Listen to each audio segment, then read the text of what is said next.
So I want to get into real estate, but don't know where to start. Well, what I would say is to join the Future Cash Flow Club. It's a community of investors where we talk about wholesaling, we talk about creative deal structuring, buying houses subject to, all of the creative stuff that everybody's talking about. You don't need a real estate license or any of that. Wow, where do I sign up? Well, I would say go to futurecashflowclub.com. That's futurecashflowclub.com. You can even get a free trial. Try it out today.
Hey Chris, is that you? Damn. Hey Chris, is that you?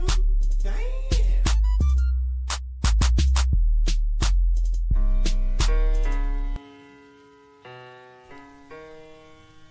Can you hear me? I don't know. If you don't know who I am by now, I don't know what you've been doing. You been asleep? Let me wake you up with something. Straight up. Yeah. Allow me to reintroduce myself. I'm Chris Monroe. R to the O-E. I flip houses, rent cars, and make money. You know I'm not no motherfucker dummy. This how we do. What's happening? What's happening? What's happening? This is the student master teacher, Mr. I Stay Woke. Chris Cashflow, Money Monroe. We got Mike Chicken in the building. We got Corey in the building. Happy Sunday. How are you doing? What's going on? I'm doing good, man. It's another sunny day in the STL. Did you make it to St. Louis? I did. In and out. In and out. So you come in and run out of here. Man, I did what you know what I needed to do. You got it done? I did, man. I All right. appreciate you. For sure. We'll get into that in a minute here. What's going on, Big Mike? Where you been hiding? Not priorities, man. Not setting my priorities straight. So now I'm realigned. I'm all set in my boundaries and ready to keep one foot in front of the other and keep pounding it, man. Oh, wow. You let life distract you, huh? Absolutely. It happens to the best of us. That's the reason why we do this each and every week, 7 o'clock Central Time, 8 o'clock Eastern, to keep us focused because we get pulled every which way with life, whether we're dealing with our personal life, family. You know, everybody want to borrow $5. You know how that stuff go. But sometime you got to bring it back on home. And that's why I do this once a week to keep us accountable, to keep us focused, to get us reorientated to where we're supposed to be. So you ready to hit the ground running again, huh, Mike?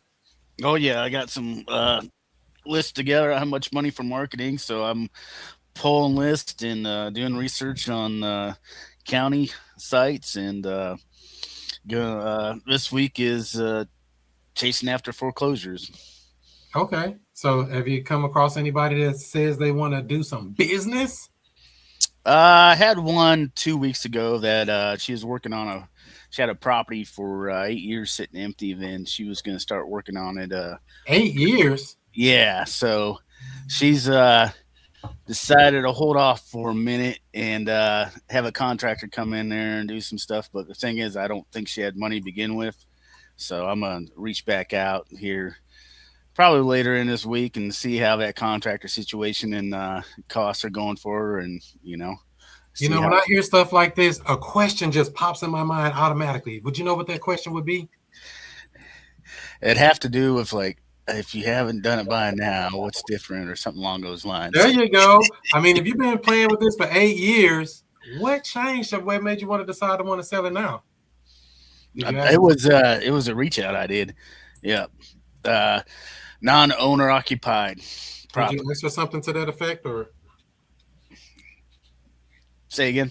did you ask her something to that effect, something to that direction? No, I'm growing. I'm getting there. I'm growing. I'm getting there. Because I Yeah. mean, people gonna say what they're gonna say, and they're gonna do what they're gonna do.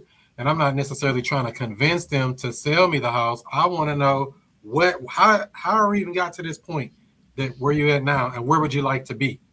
And then we paint that picture for them, because what the sayings go? Facts tells, but it's your story that sells. Can you make a story out of what's going on with her situation? It's a her, right? Absolutely. No, that's where I'm growing. That's that mindset shift. Because Justin wouldn't have that mess. I can tell you that right now. Chicken was popping. Long time no see. Yeah, that's what I shared with Chris. Shifted priorities and didn't keep my stuff back within my boundaries. So I'm back within my blessings and my boundaries. So Yeah, nothing wrong with that. But yeah, that's the thing. Don't feel like you did something wrong. Like you say, you're growing. But understand, when I hear these stories, a question is all: what should I be asking? Not what I should be trying to sell them. What should I be offering them? None of that. What should I be asking to make them come on to the realization of reality? Because some people don't live in that thing called reality, right? But when it comes out of their mouth, they hear it and say, damn, that don't even sound right. What I just said myself. Damn, that don't make sense. And then they come to the realization and want to work with you on their own without you necessarily convincing them. That's why I try to teach the strategy of asking good questions and allowing them to tell you what they want to do, how they got to the place they are, what's the thing that's stopping them from getting to the place they want to be at, those type of things. Not necessarily, oh yeah, how old is the roof? Which that stuff is cool, but that's kind of, to me, kind of cookie cutter as far as really helping people in real estate. We're going to get to the condition of the house and all that eventually, but the most important thing we want to talk about is their what? What, Mike? motivation. Motivation. And why are people motivated? They moving away from the pain or trying to move towards some type of gain. We got to figure out what they're trying to do. And that's where we make our sale at. It's just that simple. It's not overthinking it. We don't even need a calculator for this. This is just a conversation with a person. And one thing I learned from that call too was she's driving in the vehicle when I was running the numbers with her, and I was like, I should have, next time I'll wait, hey, let me call you back in 15 minutes. Well, I mean, we work with them. If they're willing to talk on the phone and drive, I mean, I'm not going to tell them to do that, but if you decide to do that, I ain't going to tell you to get off the phone. I'll stay on there with you. Well, it's putting together the numbers for her to repair the place, Why are we doing numbers to repair her place? I'm just asking. Why would we be talking about that? For the number I was going to offer her. What number does she want? 40. Well, she started at 50, then dropped to 40. And how did she come to that number? She just, You see how whatever you say, I'm coming with a question. This is how you should be on the phone with a seller. All right, 40. I mean, that sounds good. I mean, I'm just curious. How'd you come up with that number? And let her tell you. I saw it on Zillow. Oh, my cousin house across the street sold for that much. Whatever excuse they come up with. Or they might have just did what I do, made it up. All these prices are made up anyway, right? Yeah, they are. I mean, so just because you want 40 don't mean you wouldn't take 20, do you? Yeah, I see that angle. And it's just a question. Everything I do is try to position as a question. Not me trying to beat them up or nothing crazy. Just asking. I mean, from what I'm seeing, we got to be closer to around 20. I mean, is that something you would consider? And make them object. Make them say, hell no, I ain't selling my house that cheap. Hell no, I hate you. I'm going to hang up on you. They might hang up on you. Are you scared to get hung up on, chicken? Oh, I've been hung up on. I've been yelled at. No, I guess I didn't have any positive impact in their day. Oh well. Let me bring it back though. Why is she selling anyway? She wasn't even considering. So it was she entertained it because of a dollar value that she threw out there. So other than the price, what's another reason you would consider selling? That's a question you need to put in your toolbox. What did you say, Chris? Say that Other than the price, what's another reason you would consider selling? Because we're trying to pull the motivation out of them and make them bring objections. Oh, I can't afford it. Oh, these contractors ripping me off. Oh, All this stuff they telling us in this story is what we're going to use to close them with later. So yeah, you don't have to worry about the contractors anymore. We take the house as is. I mean, if we just put, wired over 20,000 to your bank account or whatever number you want to offer. I mean, would that help you out and just get this behind you and make them say no? Worst thing they can say is no. How close can you get to that number if they do say no? And it's just a conversation. So you do remember your 4 pillars, right, chicken? Oh, he got them on a wall back there. Oh, hell no, that's cheating. No. He got it on the wall. Oh. You did too, I think. I don't know if I did that or something, or your mic went out. Motivation, timeline, condition, price, MTCP. Yeah. Come on with it. That's it. Yeah.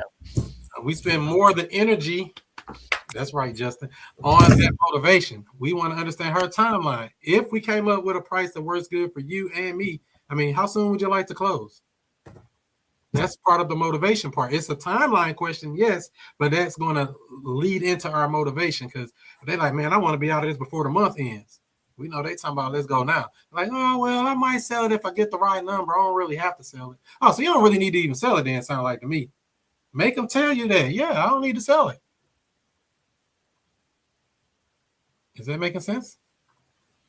Justin, would you add any sauce on that, or is it, or anything, any tactic or technique you got that can make somebody want to come closer to you? Just a series of questions and stuff. Once you kind of, understand the 4 pillars and everything, that's the foundation. Everything else is just questions to pull those type of things out of a person. So it don't matter if they are a tenant buyer or they are a seller, whatever it is. Like one of my things that when I'm talking to a tenant buyer, they always, say, oh yeah, I got 10 grand. Okay, great. How soon are you looking to move? And they'd be like, oh, 90 days from now. So that reveals to me, just from asking, those 2 questions, where they actually are as far as their timeline and stuff. So they don't have the 10 grand to make a decision today. They just looking to try to give me some type of fictitious number and think I'm just going to show them property. So, that's just one example. It all works on different people. So whether it's tenant buyers or sellers, just having those questions in your pipeline. And then, Chicken, maybe it could help you out a lot if you sat there and wrote down, every single question that you have, and then, repeat it, and get comfortable with it. And then they help you stir and navigate conversations easier.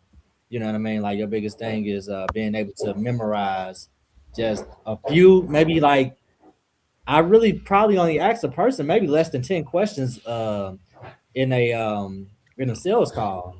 If you had 10 strong questions, you just ask them and just, I could probably go 30, 40 questions, but it's really only about 10 questions that expose, hey, tell me about your situation. And it just opens up them and they just go on. And I just get all 4 pillars just from one question and everything. And then I close them. That's right. Keep it simple. And that's why I was asking, why would I be going into a whole calculation on how much I'm going to put into repairing a house and all that? Which you can do that, but it's just a time to do that. I need to understand them first. What are you trying to do? What's stopping you from doing it?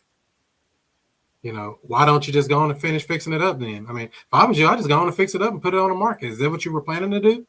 Was she trying to sell this house on the market after fixing it up, or what was she planning on doing? She's wanting to live with it with her daughter and her handicapped granddaughter. Oh, so they don't even want to sell no way.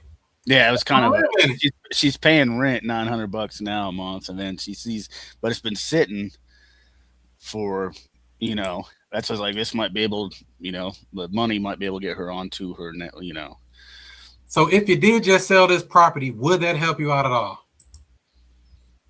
I really want to understand them, but it sounds like if they looking for it's opening up that, Yep. Corey, you got anything you would add on any of that? I'm learning, man. Okay, just making sure, because I know you got some closing skills, so you just don't know it. It's underneath there. Man, I can't wait to try to close on my first foreclosure. I never did one, man. Yeah, I mean they're out here. It's people that need your help, and I got a case study I'm gonna have here in a little bit to show you one I went all the way through from the rooter to the tutor. So it's a roller coaster ride, but we'll get into that here in a few minutes. But other than that, anything, what's going on in your world there, Corey? You said you had to fly into St. Louis. Sound like you picked up a check or something. I don't know what you did. Something over here real good. Man, thanks to you all, I finally got my first tenant. What do you call it? Tenant buyer. Yeah, tenant buyer. So my first one, man. You ain't want to just rent it out regular like traditional? Heck no. It don't even look the same. That ain't happening no more. Ever. So what's the difference in what you would have did in a traditional rental versus what you did in this particular situation? I guess the biggest difference is getting that down payment, that deposit, that, and helping the tenant understand the process, or what she's getting herself into. Because she didn't ask a ton of questions, but the few she did, I was stumbling a little bit. I was trying to remember everything.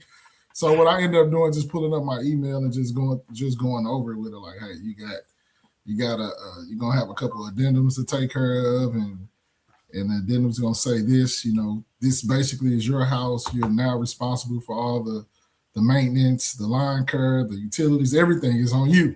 You made it very clear, so it ain't like, oh, you gonna come fix something for me? No. Yeah, I made it very clear, and she was happy with it. So she also was grateful for the fact that we don't look at credit. She definitely makes the money, but her credit just ain't right. So the option that I came up with her, well, the option that she picked is a 30-month. It was a 30-month term. So I ended up getting a little bit less on the monthly. Mm-hmm. I think it's only $50 less, but still. Yeah. But you're still gonna cash flow, right? I'm still gonna cash flow. But you got to do maintenance, repairs, property management. What about all that stuff? That's out. You done with that world? Huh? You done with that world? Man, that is over with. I will never do a traditional rental again. Ooh, you sounding good. That's what I'm talking about. I don't even know why nobody do a traditional rental on a single family house. It don't make sense. Yeah. So no, I'm excited to see how this process goes. So far, it's been going well. She's happy. I'm happy. She closed. They close on Monday. So see what this. I'm hoping for more. Down? Huh? How much did she put down? She put down the 12,000. 12,000. And you 12,000. Non-refundable option consideration for the people. Non-refundable option. Yes, sir. That's right. So that's basically a fee that she's being charged to be able to have the option to buy that house sometime within her term. Correct. Yep. Now, let's just say that 30 months go by. What are you going to do, Corey? You're going to let her stay, or you're going to kick her out? What are you going to do with that at the end of it? I mean, it's up to her. She can stay if she wants to, or she can. Come on, Justin, put me on, man. Raise up that rent. Oh yeah, tinker them up about $100. It won't hurt. Okay, so yeah, depending on what's going on. Yeah, so I mean, I haven't thought out there for her. I was hoping. I'm hoping she do what she says she's gonna do and buy it. But if she don't, because I didn't crunch the numbers all the way to the 30th month. Like, come on, I figured them numbers out. So damn. So this is the beauty of what we do when we talk about creative real estate. That non-refundable 11 or 12,000 is straight to you. I mean, all the money you put into this stuff anyway. It ain't like this is money coming back that you've invested. That now you have a baby that was just born and is going to lay little eggs every month. Yep. It never kill the goose that lays the golden eggs. Cash flow. Now this house here, what kind of cash flow is it going to have? A couple $100 or? This one with cash flow is 66. It'll cash flow after taxes and insurance, like right at $550. That ain't bad. Yep. $550 and it's just money. That's after taxes and insurance. So yep. Yeah, that's cool. I mean, talking of insurance, I think I'm gonna get some quotes out here for some other companies because I've been seeing these insurance rates go up. I'm gonna start getting some quotes, see if somebody can give me a better play because I think it's a better play out here. I gotta start checking on that. Yeah, nobody checks this stuff. I mean, I just thought about it when I was looking. Like, wait a minute, man, it's like y'all going up every time I look. We gonna see what's going on out here because I changed my auto insurance to a lower rate because they was charging like $2,200 for 3 cars. I'm like, damn, that's high. Let me go get a quote. AAA sent me some in the mail. I said, let me call them up. They got me down to $1,500 for the same thing. Oh man. I said, I ain't no way in the world I'm finna pay these other people, even though I've been with them for years, but I ain't that loyal. Right. Now when it comes to the De Niro's, Corey, I got one question. yes, sir. In order for you to assign that that tenant buyer and everything, how long did it take you to get your license for to be an agent and all of that stuff? 0. No, so it took you no hours, no No time. hours. You didn't have to go get your license or nothing like that. Not at all. Not at all. I know you can do real estate without a license to be an agent, man. That's blowing me away. I was thinking No, about man. getting a license, but I don't think I could pass the test. No, Yeah. sir. None at all. No agent involved. Yeah, and this is the power of the real estate. When you take the time to say, I'm going to learn this stuff. We've learned way harder stuff than this, to be honest, in life, from our jobs and whatever else we've done. We've learned difficult things. Even in school, could have been some hard stuff. This stuff here, real estate is actually not that hard. I think real estate is easy. It's dealing with these people that is more difficult. You come across some bad jokers, you'd be like, where do you get these people at? Then you come across some good people as well, and you're like, oh, wow, there are some good people in the world. So you just have to be a better judge of character, understanding, asking the right questions, seeing who we're dealing with. Do we want to deal with them? Because if they janky already, why I want to be in a long-term relationship with them? That's like getting a girlfriend or something. You got somebody already complaining on day one. Why I want to be in a long-term relationship with you? Yeah. I mean, and then also it's creating them systems, man. When you got a system in place, which I did not have before, Mm-hmm. if you got a system in place, it make it just roll out a lot smoother. What if I told you that's all businesses? Every business, if you can put a good system in place, that thing a well-oiled machine. Mm-hmm. Especially if they get on auto pay and they paying every month. I got somebody just paid already for next month. I said, damn, it ain't the 28th yet, and they paid yesterday. The lady that moved in that house over there in Florida for $42.50, it came through on my Zelle. I was like, what's this? Damn. You paying early and often? I like you. Yeah. I thought something was wrong. I'm like, who just sent me that kind of money? That wasn't $42. That was $42.50, $4,250. Said, I can take that every month. Thank you. Yeah, so really. Every once in a while we find good people, like I just said, and sometimes we find janky people. So we want to attract the good and push away the bad. All right. What about you, Justin Holmes? Anything cooking this week? Good? Are you whipping up something that needs to be more salt, more pepper, more Lowry seasoned salt put on it? All right, so what I got cooking is pretty proud of this deal I negotiated, where I got a guy to agree to take a lien holder position and everything. I was able to get it under contract without a defined date on when we was going to make an exit on the deal. So I'm really happy about that and everything. So basically, we got a sale price of $100,000. I sent it over to the title company. Basically, he owed like $65,000. He's going to take a lien holder position of $35,000 as a lien on the property, and then we're going to, rent it out and into the future. And who knows? Go ahead. So you're buying it from a person, and they decided they have a loan on it, and they wanted a higher price than what the loan is.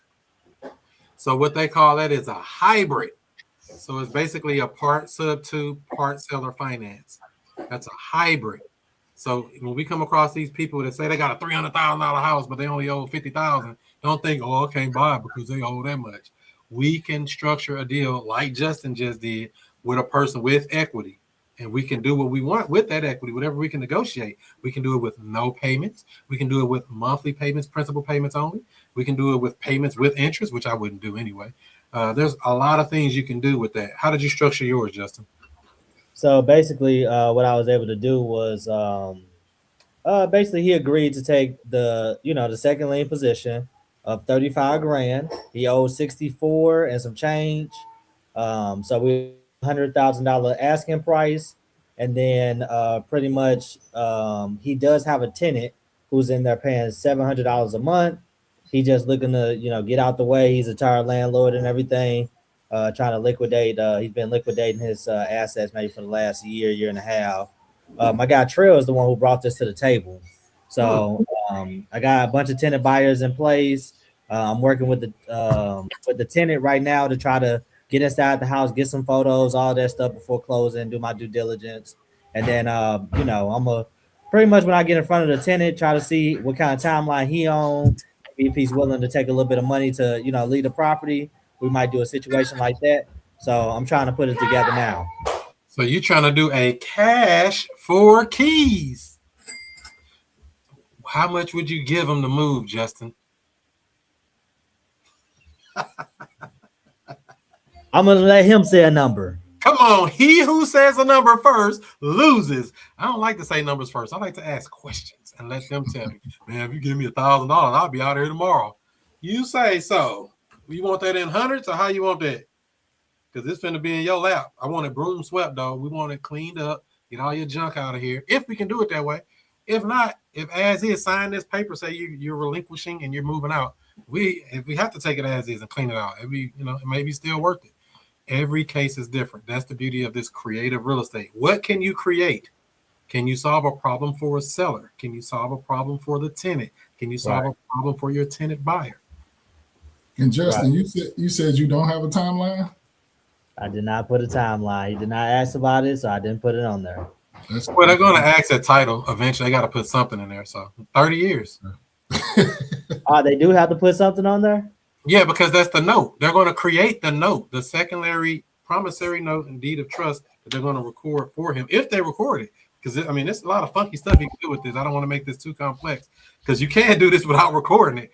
But the right way to do it is put it through title and let them close and put a new lien on it as a secondary junior lien to the property, junior to the mortgage or to the loan. I got another question for you, Justin. Yes, sir. How did you? You said you found that deal from a friend or something?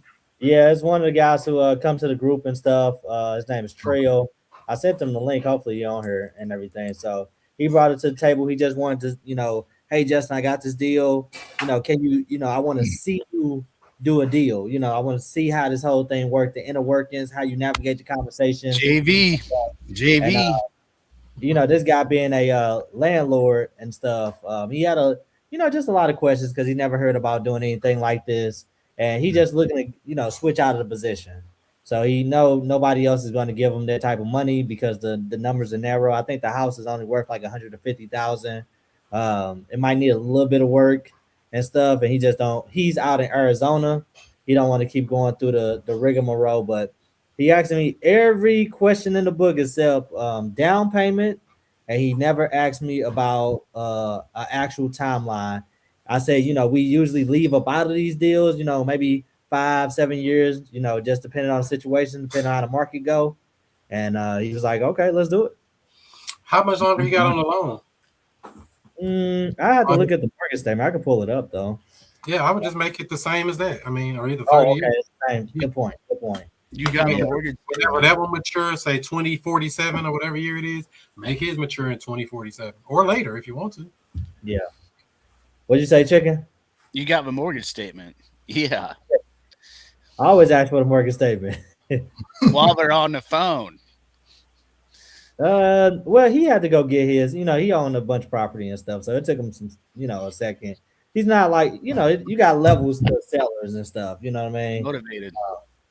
He was motivated. He is motivated. He's actually excited that I'm taking over this property. He's actually going to work with me on taking out an insurance claim on the roof so that we could get the roof fixed as well. That would be smart. May 14, 2025, wasn't it the storm? Tore up all the houses in St. Louis. I think we got a little hail damage. Mm-hmm. They did several of our roofs with that. So, yeah. Roofs. Yeah, he's a good guy, though. I'm excited about doing this particular deal. It's a great house, great area and everything. 3-bedroom, 1-bath property. It's in what do they call it when the area not zoned or whatever? What's it called? Unincorporated. Yeah, it's unincorporated. I was putting it out there as Hazelwood. People are like, no, it's not Hazelwood, but it's the Hazelwood School District. So they like, no, it's It's in not. No, 63042. it's in 63136. Oh, It's on yeah. the other side of 270. It's a couple of blocks over from the Hazelwood High School. Did you know that 63136 does more cash deals than any other zip code in St. Louis? Oh, for real? I didn't know Yep. that. Yep. 63136, 63114, a couple of others, but yeah, 63136 at the top of that list. You know, they heavily promoting when you go to the South County area. I see a whole lot of those. We buy houses and we buy ugly houses and a lot of their advertising over there. I say there's a reason that they over there advertising though. Because that's where they make money at. I did about 12 deals in South County, especially when I used to live out there. Damn. So yeah, South County. I still own houses out there. I still got 5 or 6 houses in South County. So I'm like, shoot, them things went up. I said, dang, they went up how much? Just for holding it? All I had to do was hold the real estate. Don't wait to buy real estate. Buy real estate, then wait. That's all you got to do. And look up, and it's worth $100,000 more than what you paid for it. Yeah, so then I got a situation with my 4-family flat deal. I'm kind of really considering, if it's actually still a deal or not. I've taken over two of the doors of the 4 and stuff. Still got to go through the eviction process of the other 2. I've now been in all 4 units. 2 of the units look fine. They're gonna be good and stuff. Assuming that the people who are getting evicted don't get the busting holes and stuff out the wall. The other 2 sides are in pretty interesting condition. They're not. The floors, the paint, everything's good in those properties, but for whatever reason, people have stolen the cabinets and the countertops out of their property. So I would have to replace the countertops and the cabinets and stuff, which probably could easily be like, on a low end, $2,500, $3,000 a unit, and then gotta go through this process of dealing with the rears and all of that. So it's kind of stuff it on like Facebook Marketplace. If you find some on Facebook Marketplace, it could be cheaper.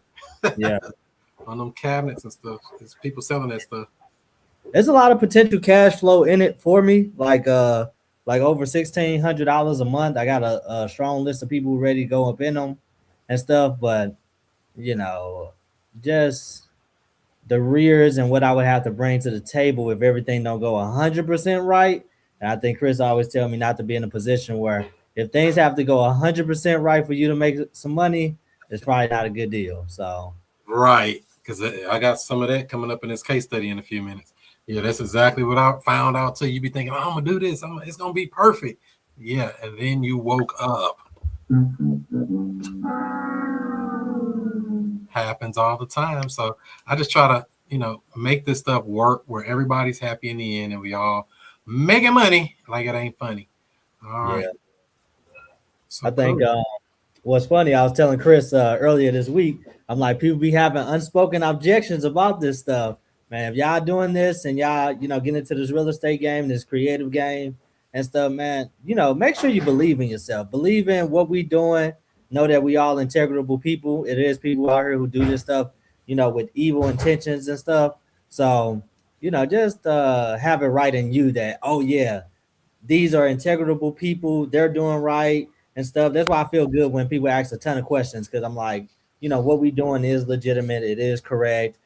People can do their research. They can do their background on us and everything. The reason I say that is because my guy Trill had contacted me and he was asking me if I could take some photos of a house for him. And it's his auntie's house. His wife is actually going to be selling the property and stuff. I'm like, why you didn't bring it to me so I could buy it? And he like, yeah, my wife said you can't talk to her seller or whatever. I'm like, why not? And he like, oh, because she's trying to sell it for full price. I said, well, I can't buy it for full price. Put that sign say right there. Sell your house for full price. So it was kind of a funny moment, but it kind of shows you what people believe internally, even though we have tactics that we use to, depending on the situation, that doesn't mean that we can't make a cash deal. We can make a cash deal and stuff, but we have to figure out, and work with the seller on what are their goals. Some people don't need all of their money up front. Some people just need maybe a little something to help them move and get established, and they want to buy a car or whatever. And there can be situations we can set that up, but we are real buyers. You know what I mean? All of us. And Right. whatever situation that you can fold and put together to make that happen for that person, people, just think, oh, you're a wholesaler, you're just going to, bid low on a property. No, I get you what you want, but I'm gonna let you know also if it's realistic or how can we get there. We might be able to get there, but it might not be the way that you want to get there. And that's a huge thing. 100%. That's why we do cash, terms last, because we got to see what number they really need to be at. If that number is low enough already, we can just do a cash deal. There's nothing wrong with that. But if you want retail or anywhere near retail, it probably will not be a cash deal.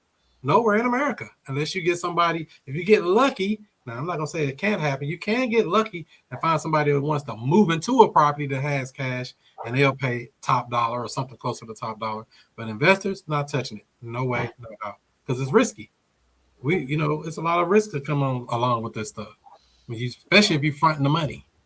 You bring in your own cash, your own capital, or borrowing somebody's money. Hard money lenders. What happens if you don't pay your hard money lender, Justin? What that dude you was working with over there in Ferguson? What happened to them if they don't pay that bill? They gonna foreclose on your property. Yeah, you'd be on the foreclosure list. We'll be reaching out. We got a guy, one of the first guys I got under contract. He literally has paid hard money for going on about 2 years.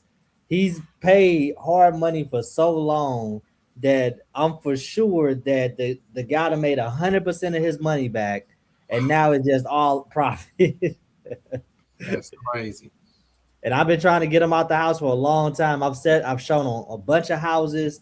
I've shown him different ways, like, hey, we got properties and stuff. We can, take your house as a cash deal. You sell it for what you owe on it. And, we put you in this house and you're going to pay, this amount a month.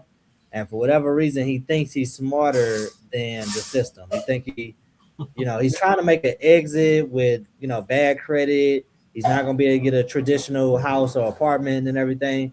But he's still caught up in that presentation. He doesn't want to take a step back from the look and stuff. He drives a nice car and all of this stuff. And I'm like, you're basically paying rent on a house that you've been working on for 2 years now. And never going to finish it. Wow.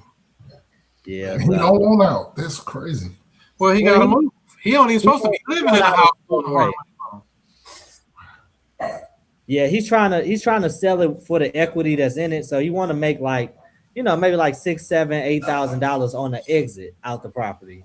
And every day he's up in it, it's not gonna happen. Yeah, because you really don't supposed to even be living in a property that's got a hard money loan on it, because it's sold to an LLC. It's supposed to be non-owner occupied for all intents and purposes. But he moved in and said, hey, I'm gonna figure it out, Mike. I'm gonna stay up in here and we're gonna make it happen. Wow.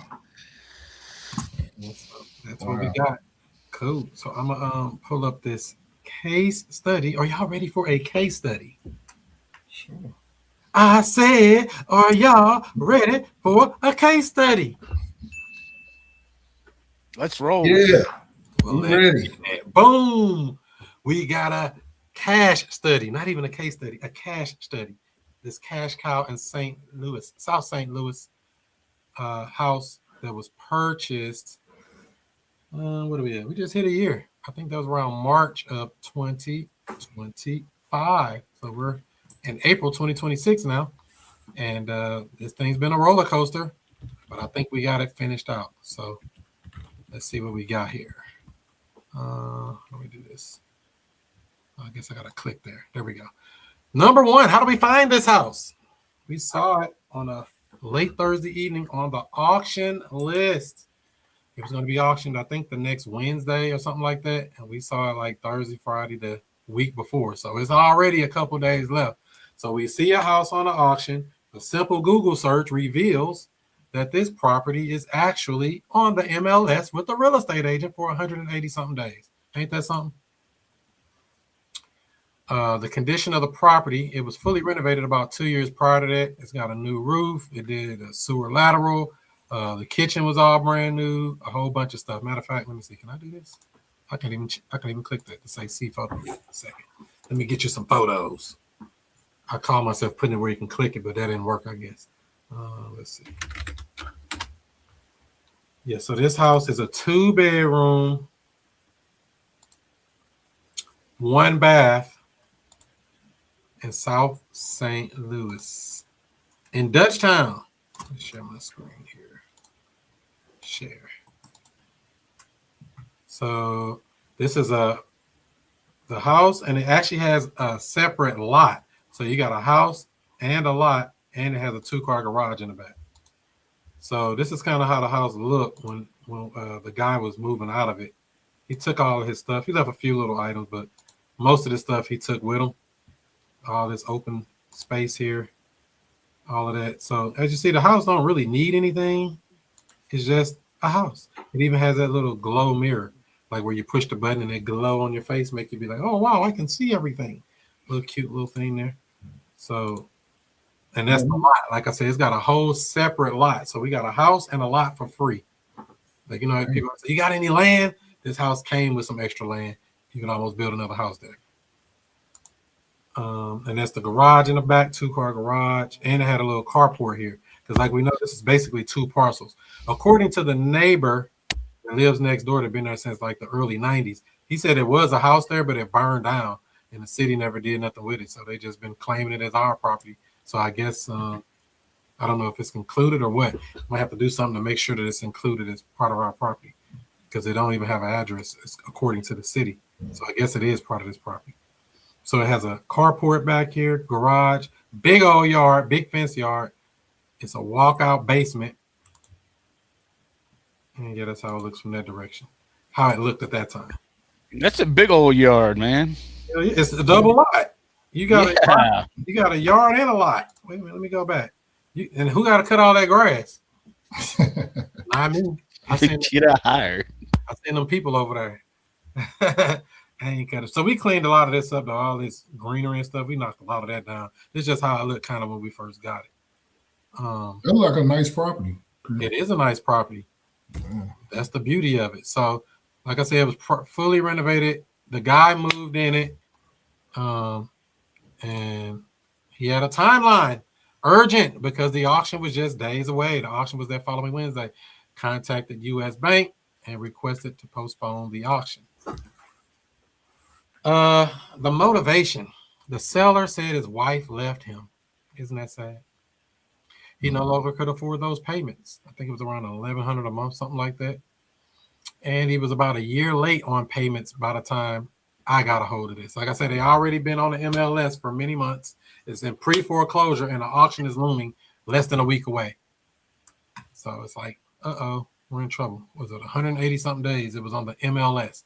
Would somebody even go out? Would you go out there something like this, Corey? Have you seen it on the MLS? What was it listed for? Full price, 160 or something like that, 165, and that's the ARV. It was asking full price. Once I seen how long it was on there, I probably would have and try to do some negotiating. But the problem is they owed that much. That's the only problem about it. Remember, they only had it 2 years. Anybody bought a house within 2 years typically don't have any equity, just general rule of thumb, unless you're in like California somewhere crazy where it go wild out there. But general rule of thumb, 2 years, you don't have any equity because it's just no time to go up from there. Well, probably not then. Can y'all even see that big or no? Let me see here. Make that bigger so I can see it. There we go. So yeah, this is the price. We bought the house for the loan balance. Justin's favorite number, loan balance. Would you sell it for what you owe on it? The answer is yes. After repair value is around 160.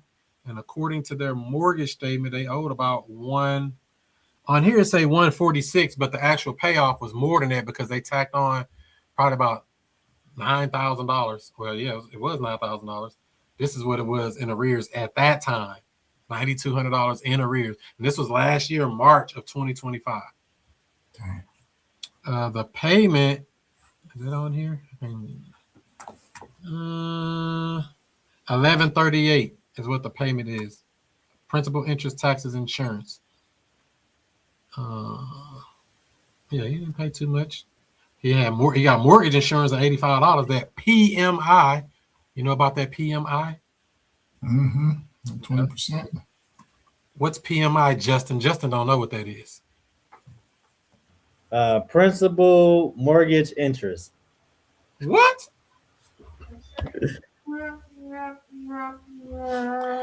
PMI, private mortgage insurance. Typically, if you get, I think they do it on all FHA loans. If you get a loan and say you do that 3.5% down, they make you pay what's called PMI, meaning if you default, they have some type of insurance that'll cover the payment of your house so that they don't default. So that's why they pay that extra $85.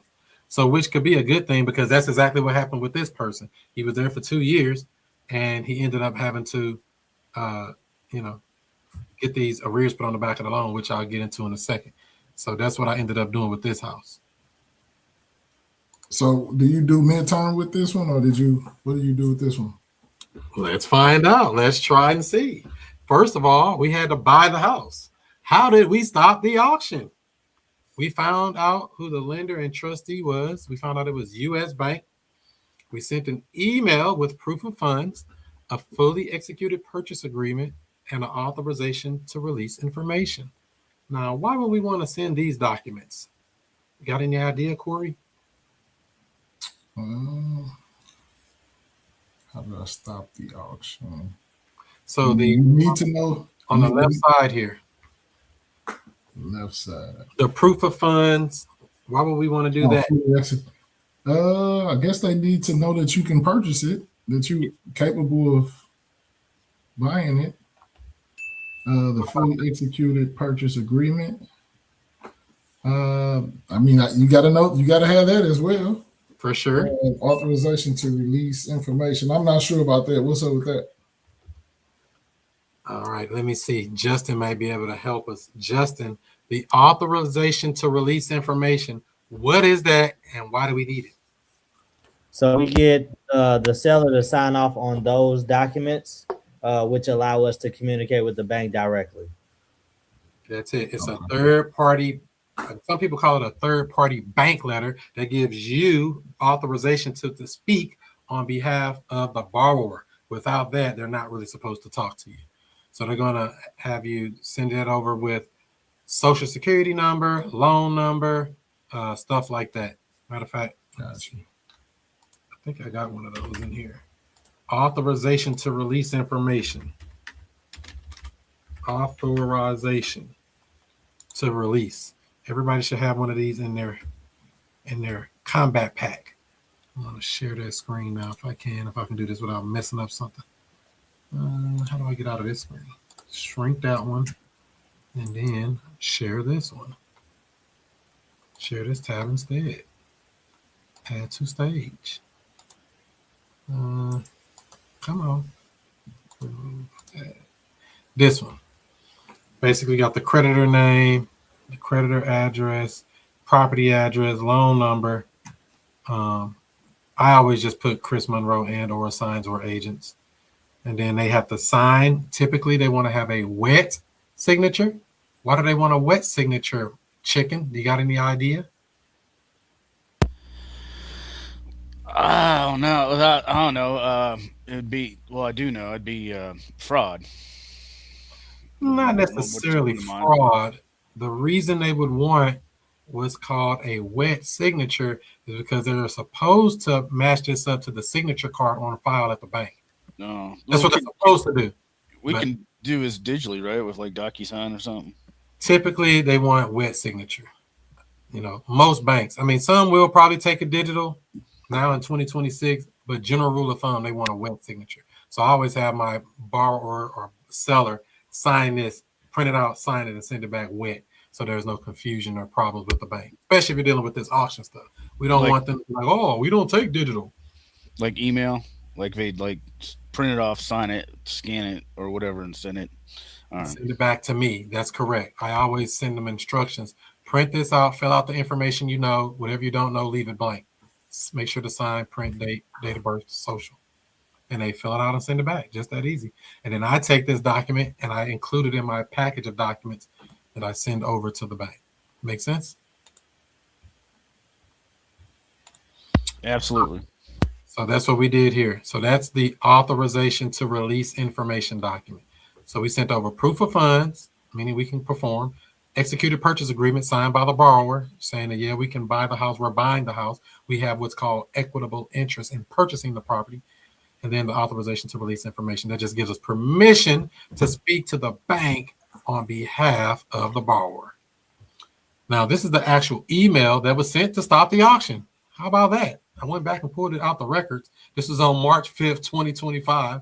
Like I said, it's been about a year. And that's a generic email. Hello, we would like to request to have this loan. I'm supposed to say auction postponed, but loan postponed so the title work can be completed on loan number. And I put the loan number in there. I blocked it out for security purposes. I have attached the authorization of release signed by the borrower. We should have this closed by the end of March 2025. And this was early March. And I think the auction was like March 8th or something, like 3 days after this or a week after this, something like that. And I said, please confirm receipt. And if you need anything else, let me know. So I sent this on Wednesday. It looks like on here. It went out Thursday, Friday. I'm starting to get worried. Like, oh, snap, next week. Then Saturday morning, they sent the email and said, we have postponed your auction. So that was U.S. Bank stopping the auction on a dime. And that was in like 3 days. That was the only communication via email, right? Yeah. Real estate breezed through paperwork. That's it. You ain't never got to talk to nobody in real estate, to be honest, unless you're doing seller calls or something. But real estate breezed through paperwork. What does your paperwork say? That's why it's so important to have tight documents. So that's what I sent over and didn't even make the email good. You can see it say, I would like to request to have this loan postponed. So to say auction postponed, but whatever. They did it. They knew what I meant. And It worked. It worked. So That's what took the extra days. Exactly. I've tightened this up since then. This was like, probably one of the first ones I was doing back when I started stopping auctions about a year or two ago. So how much did we pay the agent? Remember, this was on the MLS, the multiple listing service with an agent. And they typically want to get 3% of the purchase price. Is that going to work in this deal? No. We said, hell no, we ain't paying no 3%. We negotiate. We got her to agree to $1,500 on the closing. It would have been, I don't know, what's 160, 3% of 160,000. More than 1,500, ain't it? Yeah. So there you go. Like close to 5, yeah. I ain't giving her no $5,000 on the house she can't I sell. mean, she didn't have to do nothing though, did she? Yeah, she had it on the MLS for 180 days. Yeah. Doing nothing. Doing nothing. About to be. She didn't even, 3%. matter of fact, she didn't even know the house was going to I foreclosure. mean, take that 1,500. That's crazy. No, when I've talked to real estate agents, when I send something to them, a letter of intent. Usually, the two experiences I can't speak from Ferry is when I've sent over a letter of intent for a creative option with a homeowner. They're like, "Oh, I'm no longer representing them after they talk to the homeowner." So yeah, we had to negotiate because they're not getting 3%. They can't sell it. And like I said, she didn't even know that this house was going to auction next week. I'm like, yeah, I saw you had a listing up. Is that house still available? Just a generic question, just to see what she say. I'm looking at it. I see it's on the MLS, and I know it's in pre-foreclosure. But I asked anyway, hey, yeah, what's going on with the house? Is it still available? Yeah, but they can't get it sold. And she started giving me all these reasons why it cannot be sold. Yeah, because he owed this much. And I said, well, I mean, what if there was a way we could buy it and make sure he doesn't go to foreclosure? I mean, do you think that would help him out? Yeah, that'll help him. I mean, but I don't think there's a way you can do it. I said, what makes you say that? My favorite question to anything they say crazy and outlandish. What makes you say that? She said, oh, because he took one of those 5-year forgivable loans on it and started giving me all these reasons on why we can't do it. I said, we take those over too. That's not a problem. What if there was a way we could take it over? That's always the position. They tell you can't do it. What if there was a way we could do it? That's the question we should be asking when somebody tell you can't do something. What if we could find a way to do that thing you just told me we can't do? And then we do it. So we negotiated $1,500. I think she got less than 1,500 on the settlement statement. Let's see here. Oh snap! Let me go back. I should push that button. I don't even know if you can see that. Let's see here. So this here states that she got $1,489 is what she ended up getting.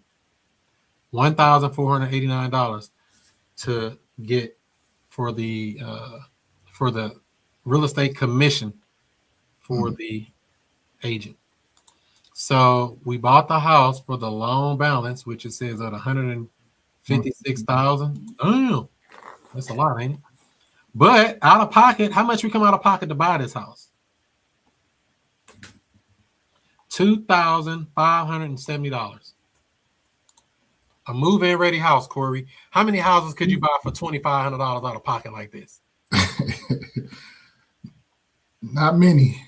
You can buy as many as we can find. I guess so, but I ain't never seen it happen. You got it. That's what I'm here for. It was on the MLS. Yeah, but it was on the MLS and on auction on a pre-foreclosure list, and nobody reached out to them. Man, that's crazy. On a beautiful move-in ready house in South St. Louis on a double lot with a 2-car garage move-in ready. Help me understand your cost. Where your cost at? You said 2,000 and what? Yeah, so at the bottom right down here where it say due for 25 cents. Okay, $2,570.80. So what was that for though? So $300 was a closing fee, $50 was a closing protection letter, some junk, $4 e-recording, $525 search exam fee, $175 owner's policy, the $1,489 for the real estate agent, a $27 deed recording. Wait a minute, did they charge me twice for deed recording? I don't know. Who knows? But basically, it was about $1,000 in closing costs plus $1,500 to the agent. That's what we got this house for. You won. We ain't even made no money though. Remember, we just bought it. We ain't got to the dispo side. We still talking about buying a house. Creative. They had to file the endless pendants on it, and then the deed transfer. That's where the 2 filing fees are. Okay, Mike, look at that. Chicken be knowing this stuff. Don't let him fool y'all. He knows some stuff. That's it. So that's the settlement statement. Any questions about this statement before I move to the next slide?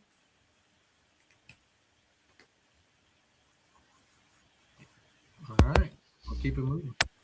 Oh, we closed this deal in, does that say 3/11 or 5/11? I can't even see that myself. I'd like to say 5/11. I think 5. Yeah, we closed it in May. So I had it under contract. You know, the day we get it under contract is the day we start marketing. The day we get it under contract is the day we start marketing. Just for the people in the back just thinking about it. We get the contract first. We get the keys for access to the property, and we start marketing the day we get it. Very, very important. So some of the problems we ran into. Everybody loves problems. We try to put it out as a rent-to-own lease purchase. But I kept running into people talking about some 2,000 down, 3,000 down. It's only a 2-bedroom. I need more bedrooms. That bedroom too small in the front. Some people were afraid of Dutchtown. You know anything about Dutchtown, Corey? Yeah. I had a few in Dutchtown, Osage, Oregon. It's the roughest part of South St. Louis County, South St. Louis City. Yeah. But we can make money there, as we're going to show you here in a moment. Yeah. 3 weeks went by fast, so I'm like, oh, snap, this house still vacant, and I'm trying to market it. I ain't getting no good hits. Something ain't right. It usually gets somebody in 2 weeks. You know, I'll roll a week or two. Or they beating down my door. It's a move-in ready house. Why ain't they going? And it was some stuff that I did, basically. I wasn't marketing it properly. I was half doing the marketing, just to be honest, because there's only 2 reasons a property won't sell. The marketing sucks or the price is too high. I couldn't adjust the price, so it was just my marketing that was bad on it. I put it out for $159.9, I believe. And another problem I came into, it was some mold in the basement. I had to pay about $800 to get somebody to come in there to pull the panels out and treat for mold and got rid of that stuff. So there's a little bit of mold downstairs. Not a big deal, but it was an expense. You got to count it. Now, Chicken, what would you do with a move-in ready house in South St. Louis like this? For sale, do the owner they put money down and then their lease purchase or not lease purchase. Well, depends upon lease purchase or owner they buy or whatever. Yeah. Okay. So some type of creative exit. What Yeah. about you, Justin Holmes? What would you do with a move-in ready house in South St. Louis, 2-bedroom on a double lot? Find a tenant buyer who want to go in and drop that bezag. That's correct. Also, got to keep in mind at this time, remember that statement said they owe like $9,200 in arrears. So I'm like, oh, somebody should be able to come drop 10. I could pay those arrears and do that. This was my mindset at the time, by the way. I'm thinking, oh, I can get they 10 or 12 or 15 or whatever I can get and put that and get the loan caught up. But you know, I ain't doing that, by the way.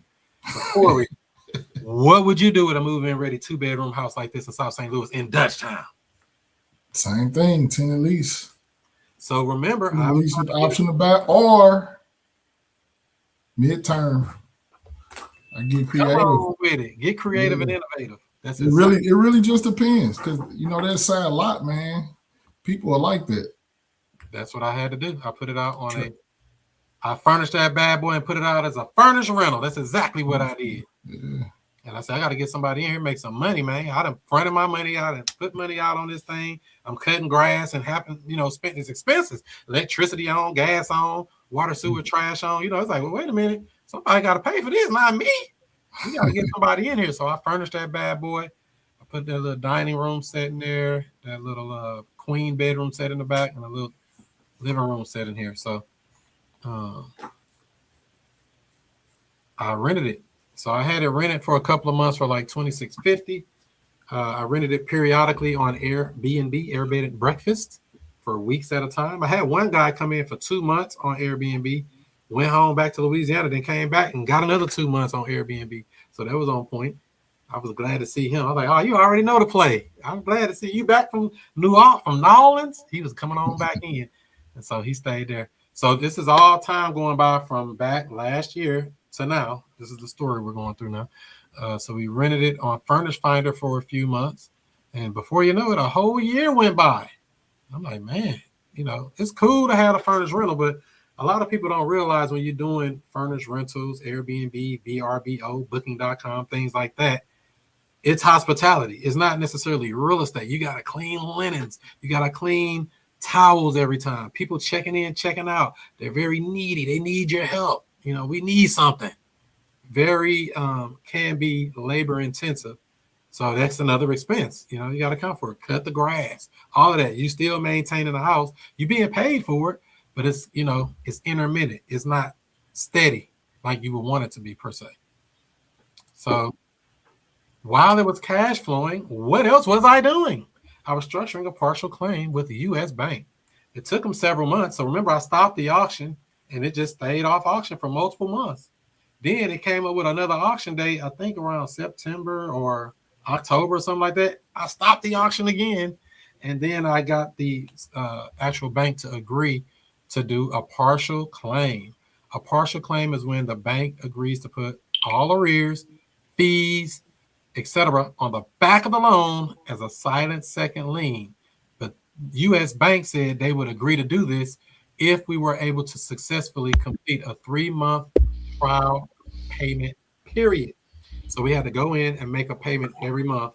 So we had to do January, February, and March of this year. Remember, this is a year after the fact, after I stopped it the first time. So that whole year, we ain't had no payments. Don't tell nobody. We had a whole house cash flowing for a whole year. Hold on. Yeah. So you ate for a whole year off of this house. Yeah, paperwork, baby. Man. And so lo and behold, after all of that, remember it was like 9,000 something. By the time the next year went by, it was up to like over 20,000. So they agreed to put that 20,000 on the back of the loan. After we completed those 3-month trial period, we just made the last payment last month. So now it's back on regular scheduled programming. So like nothing ever happened, and they removed those. Yeah, talk about that a little bit. What you want to know about that? Would you just do a request to put the second back on the note? Or so here's the play. You ready for the play? Yeah. Let me hear this play. Justin knows this play. He loves this play too. So what we do is we remember we sent documents over from the beginning: purchase agreement, the authorization to release, proof of funds. That authorization to release gives us permission to speak to the bank. When we call to speak to the bank, Mr. Banker, what options are available to help get us back on track here with 1, 2, 3, 4, 5, 6, 7, 8 loan? They're going to say, well, we may have a program. Now, you have to ask them openly, by the way, do you have any programs that can help us get back on track? They're going to look, they're going to say, chicka, chicka, chicka, chicka. They're going to say, oh, wow, he's an FHA loan. Yeah, we have something. Let's see, we'll put you in to submit. And that's why it took months, because it take them 30, 60, 90 days to even go through the process. So all that time, I'm eating off this house, eating. And then they finally approved it if we completed a 3-month trial period. So is this a sub 2?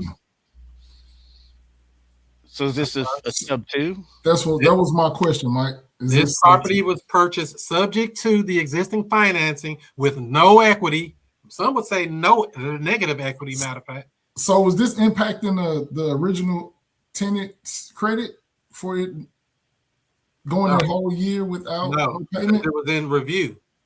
Oh, okay. Well, I don't know if it is or not, to be honest, because Gotcha. once it's in review, our main thing is stopping the auction. It already tore up his credit before I got to him. So his credit ain't the issue right now. It's going to rebuild over time when we keep making that payment. But he doesn't have a foreclosure. He does not have a foreclosure on his record. Wow. So we prevented a foreclosure on a house that the agent couldn't sell. A wholesaler definitely can't touch a deal like this because they wouldn't know what to do with it. The average investor wouldn't know what to do with a deal like this. And this is why we study and train and get better here at futurecashflowclub.com to try to solve these complex problems that everybody else run away from. Because this was going to auction and the bank would have had this house. But ain't nothing wrong with it. It's move-in ready. Why would you have a move-in ready house going back to the bank? That don't make sense. So we got the bank to agree. So now we're all caught up. And we found a tenant buyer. We put back on as a lease purchase a year later after we had it as a furnished rental. We found a guy who was willing to put $10,000 down and pay the closing costs, bringing $11,900 to closing. And we closed that, what was that, last week or the first week of April, something like that. So we closed it up. We got a tenant buyer installed, and now we get to live happily ever after that huge, long roller coaster. And we actually, this isn't even a correct thing. We actually renegotiated this. He's paying $1,750 a month, not $1,550. He's paying $1,750 a month. So you still cash flowing what? 6? What was it? 11? Yeah. And So actually, you that still cash payment is flowing. down a little lower too, because when we switched the insurance, the payment went down a little bit. Oh, that's what's up, man. So all kind of goodies, the gift that keeps on giving when we're talking about real estate, creative real estate, the only real estate that matters. Now, what we learned, always have more than one exit strategy. Sound like something you said a little bit ago, right, Corey? Yep. You got to have more than one exit strategy and have some cash for unexpected expenses. That $800 could have put somebody out of commission. If you ain't got some money coming in or, something, when you're buying real estate, it is smart to have some line of credit, a credit card, something, because things can happen. We don't know. A tree can fall on the fence or, all kind of stuff can happen. Stuff happens. This is part of the game we play. This is why we're compensated, because we are taking a risk, whether you see it or not. I'm going to open up the floor for any questions. This broadcast was brought to you by futurecashflowclub.com. Questions? You had the Airbnb thing set up, before closing, right? Yeah. No, because I wasted about a month, 3, 4, 5, 6 weeks trying to do a tenant buyer, and I didn't get anybody in there. And I'm like, well, wait a minute, I got a move-in-ready house. We got to make some money. I need my money back. I ain't going to be sitting up and playing that guy. I need my money back. So that's what I did with that. Any other questions? Nah, this is awesome. It's right up. It's like That's a nice one. it's perfect. That's it. That's what we do creatively. And like I said, most real estate agents don't have a clue what I just talked about or what I did. Most real estate investors don't have a clue. You know, most wholesalers definitely don't have a clue because they trying to beat them up and try to say, I can give you 100,000 for it. Because people were offering cash for that house. But he owed 150 something. I can't do nothing with that. It has to be creative. It has to be. There is no gray area about that. The only way to do it was a creative strategy. So this was a perfect scenario. He already had moved out. I didn't have to worry about finding a place for him to move or none of that type of stuff. I didn't have to do many of the things that we have to do when we're buying a house, other than wire some money over. By the way, I bought that house on a credit card. The $2,500 came off a credit card. How do we do that? You know how to buy a house with a credit card, Corey? No, Why not? I don't know, man. I just never had. Man, we finna hip you to the game, especially for a little money like that. 2,500 is not a lot of money. So Tell me, I'm listening. I'm all ears. let me see here. What's the name of this thing? Plastique. Plastique. That's the name of it. Plastique. That's right here. Plastique. I think I got a hold on, let me see. I might have a referral link just because I think we get some free money if I refer you. Hold Well, on. definitely send it to me. I'm finna put it in the chat. I'm finna send it right now. Yeah. If I can log in. Stupid thing freezing up. Is that freezing up or is it not letting me log in? It's so secure it don't want me to share the screen on the login. So it turned your credit card payment to like an ACH or something? It turns your credit card payment into a wire. They're gonna wire the money over. So they might charge you like $60 or something or $80 or whatever they charge. But yeah. Why can't I log in? What the heck? Hold on, man. Let me refresh this page. I don't play that junk. Log me in. Oh, all right. I'm finna say, dang. Are we looking at my Foreclosures and sub twos. I got to get to the program. game changer? Man, Game changer. Let me put in my code. Don't be trying to see what my code is, y'all. Oh my God. I just typed it in and it wasn't typing. Oh my God. Come on. I think I got a referral link. I think I do. Let me trying to see what I got on here though. Let's see. Is there a referral link?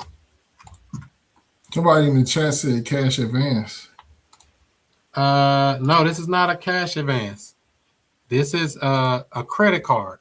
Like we use we got a credit card on file in here in their system, and we pay anybody. So if you got a bill, you can pay any bill. By the way, just to be very clear for the audience, you can activate your inbox. What is all this talking about? Well, I thought I had a referral link, but I guess I don't. Somewhere, I don't know. I'll find it. If I got one, I'll figure it out. But yeah, basically, I ended up putting that bad boy. You can pay any bill. So if somebody send you an invoice, they say, "Oh, here's your invoice. You need to pay it," but we don't take credit cards. You don't. Watch this. You take that invoice, put it in there, and they send them the money. So it's a third-party payment processor. So you can swipe your American Express, get points. You can swipe your Discover card, get points. You can swipe your whatever card you got is getting you points and swipe it and pay the bill with that and get those points. And now you can fly and do all the other stuff. You know, that's getting deep in the weeds of this stuff. But when we're spending a lot of money, we want to get the benefit of spending a lot of money, right? Why didn't I think of that, man? That's one Come hell of on. an idea. You show up for it, Mike. You thought you was going to show up and come out here like, oh, learn that, man. What you thought we was going to learn that? Why do you think I showed up? I knew that wasn't happening. Come on. I ain't Yeah, going to that's real, let you man. down. You know Yeah. that. Yeah. No, it's So, yeah. just in time. This is perfect. Yeah. So I bought that house with a credit card, $2,570, whatever it was, wired it over, wham, bam, thank you, ma'am. Closed that bad boy up, went through the whole roller coaster, furnished rental, found a tenant buyer. He gave me some money down. I moved all my furniture. I put into another house, which is another problem I'm dealing with now. Got to get somebody in that house now. This other house I bought, I took all that furniture and put in that house, and now we putting that on furnished rental. So it's a never-ending story. You know how that goes. Any other questions about that case study at all? That was, man. Questions on the lessons. Let me go all the way back. What was the name of it? Cash study. That's how I made that living room look nice, huh? What's wild is the AI they got now can make you look awful close to that. Yeah, you can do that on Chat GPT. They will actually furnish your house for you for free. Come on, man. But that's another story. It's so many tools and systems. There's really no excuse, to be honest, for anything anymore. If you truly want to be in real estate, you truly want to buy houses, you truly want to help people with their real estate issues, there's no excuse anymore.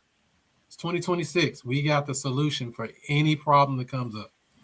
To reiterate on what Justin was talking about earlier is about that, you know, the the purpose of why you're doing what you're doing. You're being your integrity and character. For That's what sure. we are. We have integrity and character, you know, and in that within that realm, it's like no, it's like you can be a solid person and accomplish and make this happen. Every day. And this is why I always say, the stuff that I'm teaching here can be used for good or it can be used for evil. Don't be evil. Don't be an evildoer. That's why I really be skeptical. Like, should I even say this on the internet? Some of this stuff, like, boy, if you knew some of the stuff you knew. Like, for instance, even with this, putting these arrears on the back of the loan, about how much would they allow you to put back on the back of the loan, you think, chicken? You know, the options available, probably the numbers doesn't matter. I mean, how much do you think? Would they put, like, say the house was $200,000? How much would they be able to put in on the back of the loan? I would say any amount as long as I mean there might be a limit on percentage on the bank, but I don't know that. Karen said it was a modification. No. So there's a difference. A modification is going to start over a brand new loan sometimes. They might start you over fresh from day one. They might start you over fresh and say 40 years. They might say 30 years. They might say a new interest rate. That's a modification. The Hey, payment Chris. might get lowered. But what we did was called a partial claim. We just took the arrears and junk fees and all that and put it on the back. It's a partial claim versus a modification. Like what What they did during COVID for FHA loans. Right. Same thing. It's the exact same thing. It's a partial claim. As a matter of fact, they still have funds for COVID to do these partial claims. But to answer the question that I asked you a second ago, chicken, up to 30%. Up to 30% can be put on the back of the loan. And that can make a big difference. That's a lot of money. You saying something, Corey? Or are you on the phone? I got a question. So I wanted to ask you because we didn't really talk about that, but what was the interest? What was the rate on it? It was on a slide. Let's see. I think it was like 6%. Oh, okay. Whatever it is, I didn't have to qualify for it. We forgot about that part, everybody. I didn't have to qualify for this loan. 6.125. And Six, that was in 25. That was probably a good number for in 2025. but I think he bought it in 2023. So 2 years. Okay. So yeah, that's why I say, remember, ladies and gentlemen, I didn't pull any type of tax returns. I didn't show any of my bank statements. I didn't show any of my W-2s. I didn't show proof of income. I didn't say I had a job, but none of that stuff. I didn't do any of that to acquire a property. I used a skill set. You don't need money to buy real estate all the time. You need a skill set. Get your skills up, and then your bills will not go up. All right. Justin had a question. Yeah, so here's my question, Chris. Did you have to work with the seller on filling out the loan modification paperwork, or did they just do it? What if I told you there is no loan modification paperwork other than a notary document at the end of all of this? So just to be very clear, this whole process, just to start this process, it was done over the phone. There is no paperwork to start the process other than what we already talked about. And it's just the other party agreeing. Exactly. This is why we have to be able to build good rapport with our sellers. Because when I tell a seller to jump, only thing they should be saying is how high. Nah, man, why we got to do that? That sounds illegal. What's this? What's that? They ain't doing nothing illegal. But it's more so they need to trust you and know that you're going to work with them and get them through this process. And he is ecstatic. He is so happy. I went to see him, as a matter of fact, when we signed the final documents to this, because I had to do a mobile notary. So I had a mobile notary go to the house. I met them over there, had him sign the documents. He had to sign like 5 places. And this is at the end now. Remember, just to come back to Justin's question, I did not have to do any paperwork in the beginning. This was all over the phone. Yes, we want to do a partial claim. and then they went through their process, and then they do their underwriting or whatever, and see if they can do it. They agree to do it. Then at the end, after we did our 3-month partial, our 3-month payment plan, that's when they sent the documents to change and put those on the back of the loan with that documents at the end with the mobile notary. Make a sense? Yeah. All right, I got another one for you. Did you set up the mobile notary or did they? I did it. I don't use their mobile notary. They did try to have somebody call. That's another thing too. So when I do these deals, just to be very clear, I get all communication from the lender sent to me. Mail comes to me. Phone calls come to me. Nothing goes to that seller anymore. I take over everything because I don't want them to mess up the thing and not respond, because that's what's happening to my other house down here. The lady got the mail and she didn't respond. I'm like, damn, I thought I switched the address. For some reason, they didn't switch the address. Now it's switched, and now we started the process all over again. That's going to be another case study for another day. Another house that I've been sitting on for 6-7 months, ain't made no payments. Don't tell nobody. But yeah, this is how the game go. So yeah, we can definitely do this over the phone with the bank. They'll do everything they need to do on their end. We make the payment. That payment secures the deal. When we do our 3-month payment, that secures the deal. And then they send over paperwork to say, all right, we agree to put this on the back of the loan. They sign it in front of a mobile notary, and I provide the notary. I think she charged me like $40, something like that. I'd rather just pay that versus having some other notary from somebody else like, oh, what's this? What's going on? You're not living in the house? Not saying that they would do that, but I don't want that to happen. So I just take control of all that and I send it back to them. They provide the self-addressed or return envelope to send it back overnight. And we just fill it out and put it in an envelope, send it back UPS or FedEx. All right, Chris, I do have another question. So you got 3 questions. Come on with it. Hit me with your hard question. So let's just say we heard all the great things about this, right?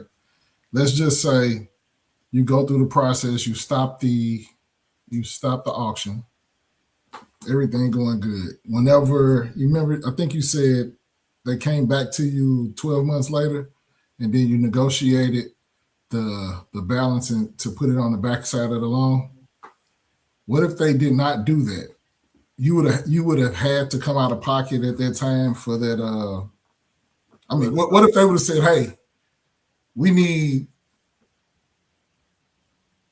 all of that, all the arrears paid now, or we're just going to re-foreclose on the house"? I guess you would only thing you would be losing is what you put in on it at the beginning. Have you ever had a situation where it didn't go the way you didn't want it? It didn't go the way you wanted to? Not necessarily. As long as my borrower do what I tell them to do, we got no problems. Now, if you get a problem with them and they're like, "Oh, I ain't signing nothing," or "My wife ain't gonna sign," or some old silly stuff like that, that can be a problem.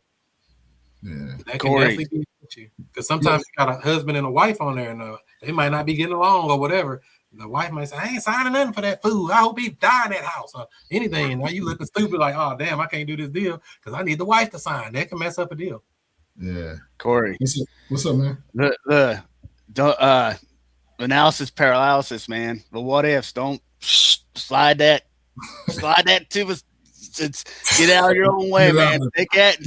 I like to think about all. Yeah, man. It's gonna happen, and then this is, we're moving through it. Like, we'll tackle that when we get it. Don't even worry about it. Don't even sweat it. Out of the way. Tell that stuff. Shut up. Right. I'm speaking from experience. So yeah, general rule of thumb: if you're dealing with a big bank, U.S. Bank, Wells Fargo, these type of people, they have whole departments to deal with loss mitigation. They don't want the house back. The bank don't want the house. Just to be very clear about this, they do not want the house. Now you're dealing with some little rinky-dink bank; they might have some different rules. They might actually foreclose.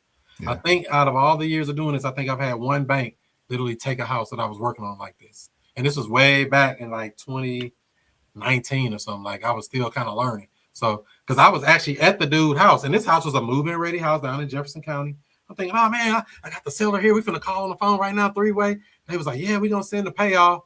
The auction was in like 7 days. And they told me, oh yeah, we can send it, but it's gonna take 7 days to send it over, or 7 days to even receive the documents you're sending us. And I'm like, 7 days? Y'all trying to take this man's house? And he had equity. This house was worth about $225, something like that. He only owed like $120, so it had equity in the deal. But the bank was trying to be real, and I was there with the seller. It wasn't like no slick stuff. I'm there with the borrower seller on the phone with them, and they were basically giving it a hard time just to say they took the house. Basically, they took that man's house. Right. That's the only one time that ever happened. But that was some rinky-dink bank that I don't even remember what bank that was. But anybody can do anything. We just roll with the punches. Like he said, the what ifs, they are what they are. But generally, in my experience, they don't want these houses. They want to prevent the foreclosure. They want to get it back up performing because non-performing debt on their books hurts them. They don't want to show non-performing debt. They want to show performing debt, meaning somebody's paying on it every month. Justin still got a question. Justin never run out of questions. I'm just rolling with the punches, mine. I'm ready for more deals. I'm excited. What are you going to do to get some more deals, Justin? You know what, Chris? The honest to God truth, man, this stuff too easy. It is. Don't tell everybody that. Everything is. They gonna quit their day job. Bro, they really don't believe it's where being a one-man show and everything. Where it gets difficult is trying to line up the people for the tenant buyers. But anytime I start up the engine of trying to go out and get a deal, it's like boom, boom, boom, boom, boom. Because I know the sauce, the formula and stuff. Once you learn how to have the conversation, man, people be having all kind of scenarios where they would just give you their house.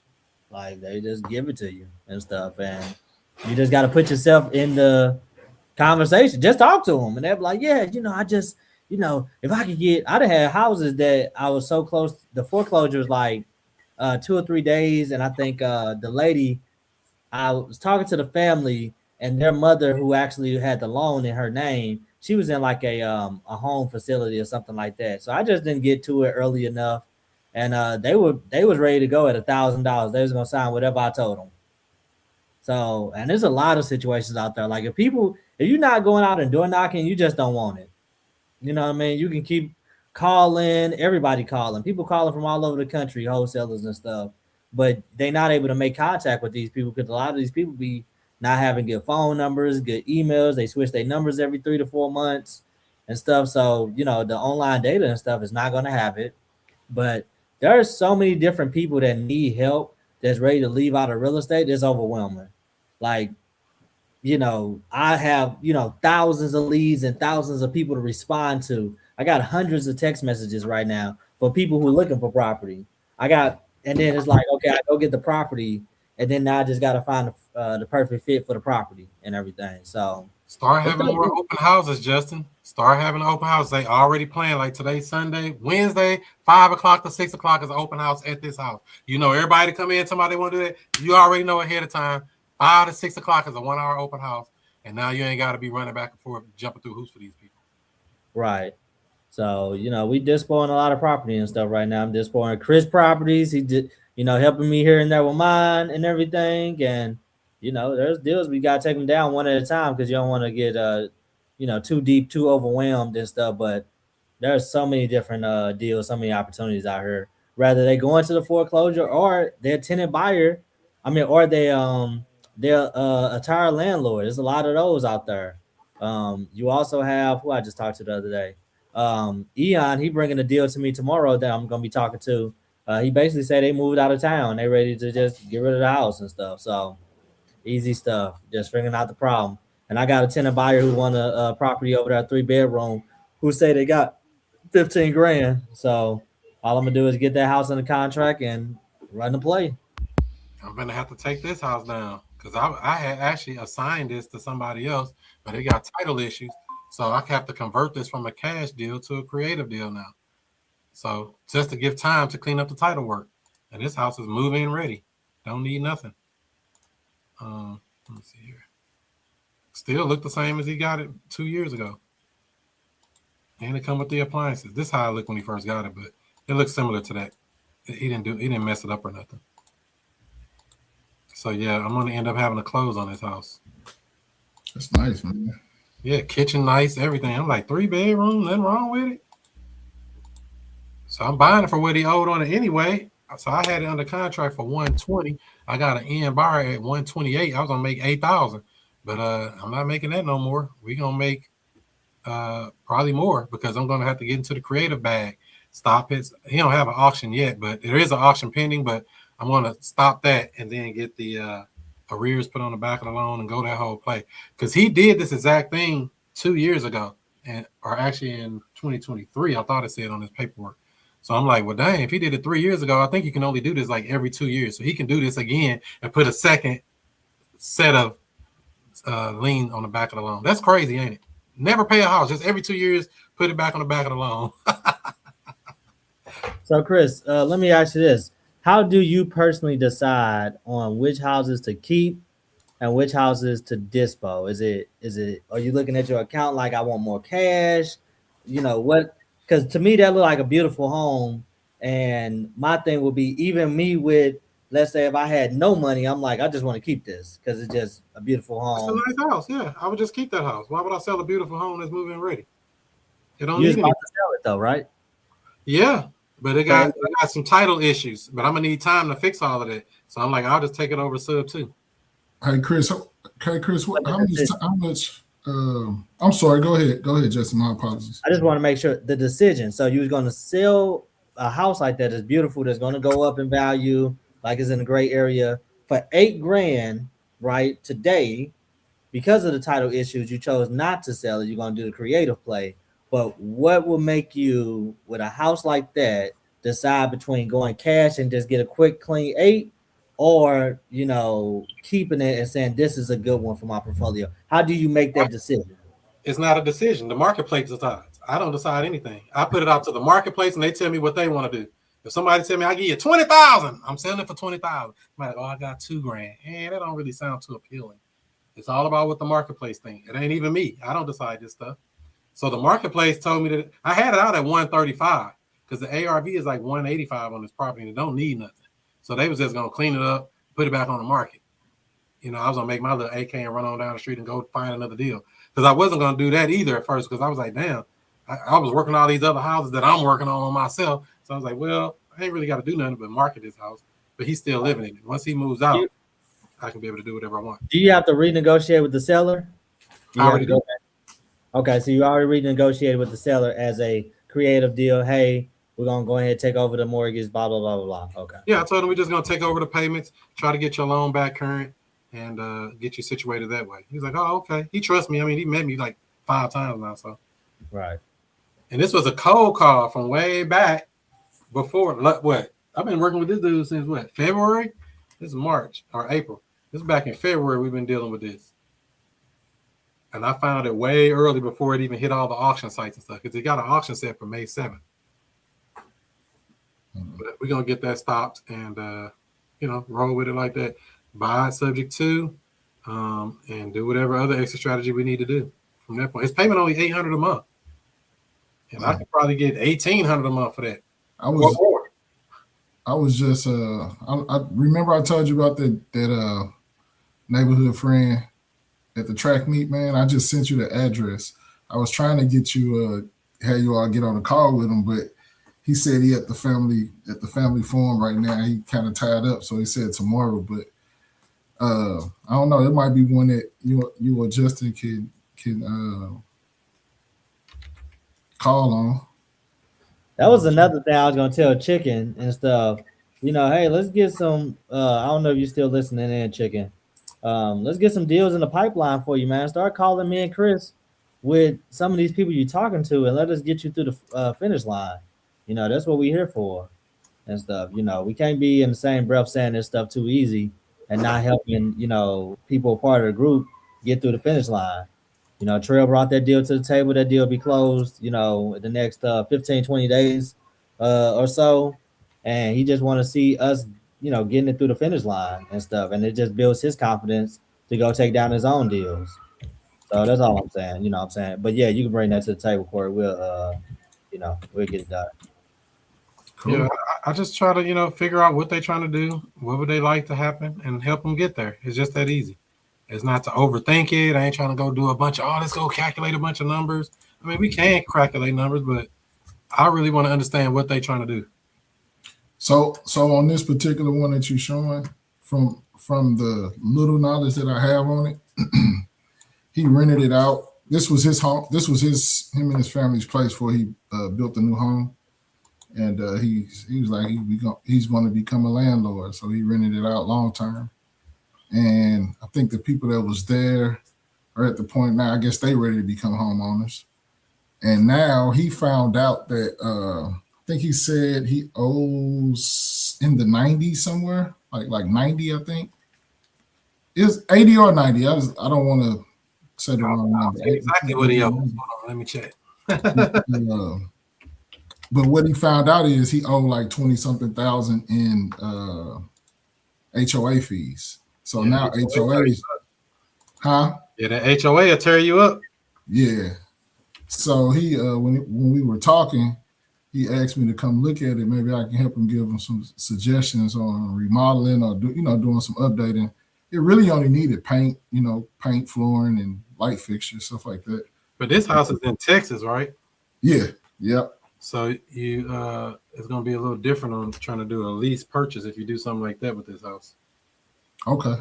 Even if it was to be like a sub, what would be different, Chris? Well, I'm talking about on the exit, not the purchase. You can buy a subject too. That's not a problem. Problem is if you try to do a lease purchase in Texas, there's some different rules. Oh, okay. Yeah, Okay. Texas funny about executory contracts because they, these people are. Oh, he had it on the MLS back in 2018. I guess I don't know. Yeah, he owed 99,000. Today he do? Yeah, hold on. Okay. Share this tab. Yeah, he owes about 99,000 according to right there. 99,000. Gotcha. He had it on the MLS back in 2018. Or that's when he bought it or something? No, I don't know. I'm not sure. Oh, he had it for 18 years. My bad. I'm not sure. Yeah, he said they lived there for a while. So Yeah, they had it for 18 years. yeah. So, yeah, they even know how old they are. Look at this. This know everything. I know they net worth. How Dang. you know all this stuff about these people? What? Or her. I said him. It's a her. Female. Oh no, it's both. Oh, Yeah, it's a husband and wife. So okay, that's fine. yeah, Discretionary income. How do you know what your discretionary income is? that's crazy. You be blowing $6,000 a month on junk.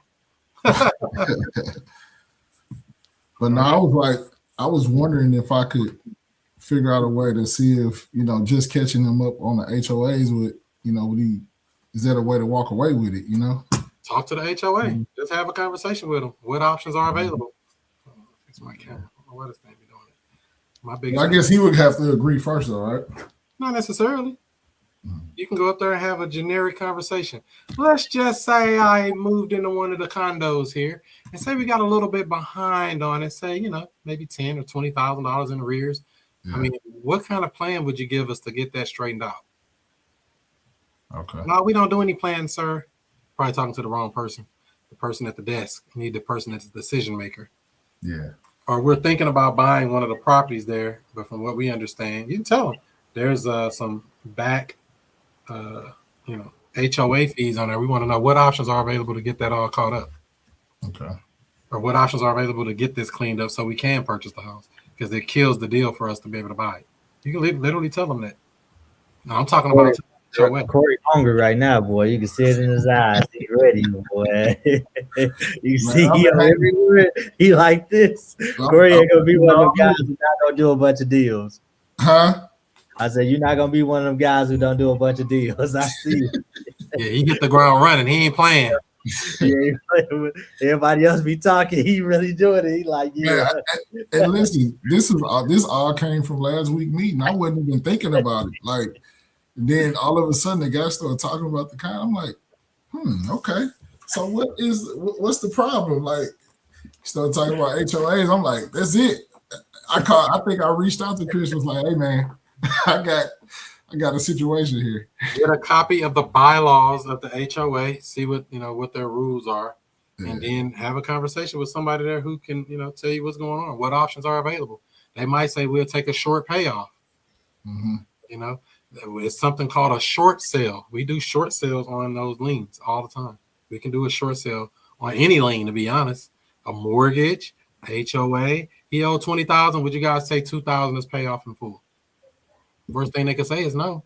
Yeah, we're trying to help them out. They're about to, they got some situations going on here. I mean, we're trying to buy it, but I mean, that HOA is kind of killing it. That lien. I mean, would you guys take $2,000 as pay off in full and call it even? They might take it. I always offer 10%. They owe 20, we offer 2. Makes sense. They might say, well, can you do 5? And you're like, damn, they dropped 15 grand out of the air. Let's do it. Sign me up. So that's what we got. So, all right. Hopefully, y'all got some good sauce today, some good stuff, a good case study, learn some things. Because I know I'm going to have to ask Justin Holmes, even though he's in the middle of a conversation, his favorite question of the day. He said, I'm running out of here. I'm not going to ask him until he come back because I know he's talking to whatchamacallit right now. I'm going to ask Corey, what have you learned today? Man, I learned a lot. The most valuable thing today to me is this plastic deal. I can't wait to join that and see if I can use some of these credit cards to purchase some property. I ain't using cash for nothing, man. My cash stay in my pocket. I'm using other people's money, other people's credit card, other people's stuff. We making it happen, man. That's why I say you really don't even need money for real estate. You just need skills. You need food. Plastique. Yeah, I thought, like I said, I'm gonna see if I can get that affiliate. Don't worry, I already got it up. I'm locked and loaded. But I think they give us some money for like you and me for me referring you. I haven't did it yet, so I'll wait till you send me a referral code. Let me try this again. Other than that, what about you, Justin Holmes? What have you learned today? I learned that you can go 8 months without making a payment on a property, and keep it pending and everything. That's a beautiful situation. I also learned that all you gotta do is get the notary thing on the back end for the modification, which is good information to know. Yep, you get your own mobile notary because they definitely called the day that they sent the documents overnighted. They were calling. I'm like, who is this? They're like, yes, we're looking for the homeowner. I'm like, this is Chris. I'm handling the account. How can I help? They're like, no, we don't see you on here. I said, what do you mean? I'm on there. And no, we don't see you on here. We're notary. I said, oh, never mind. We don't need y'all no way. We got our own notary. I could have took him to the bank and did it for free. I didn't have to pay him mobile notary. I could have said, meet me at the bank or, I wanted to make it easy for him. He already basically gave me a house, so. We take care of our people, man. What's up? All right, that's good there. Hopefully y'all got some good sauce out of all of this. Any other questions before we land? I'm good, man. That's it. All right, so go ahead and knock them dead this week. Keep marketing, keep talking to sellers, keep networking. Justin is the master of networking. He know everybody. If you don't know Justin, you don't know nobody.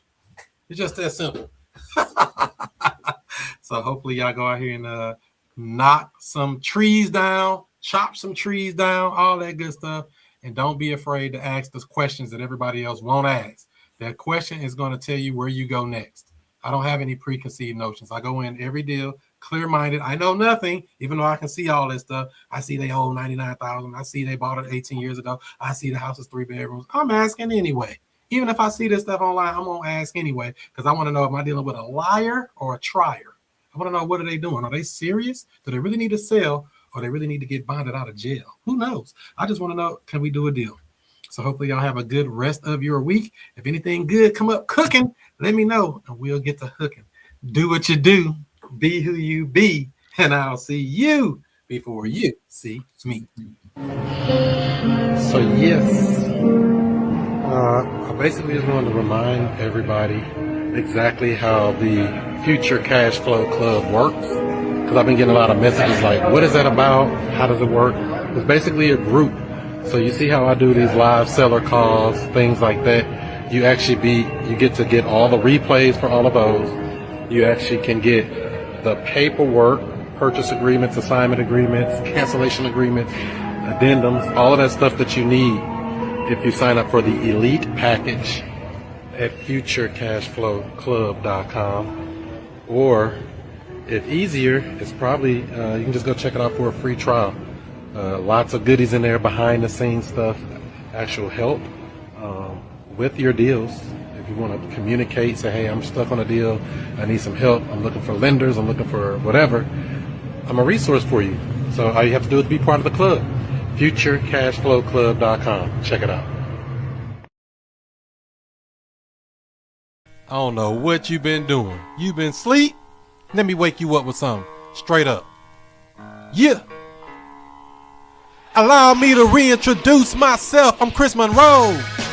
R to the O-E. I flip houses, rent cars, and make money. You know I'm not no motherfucker dummy. This how we do.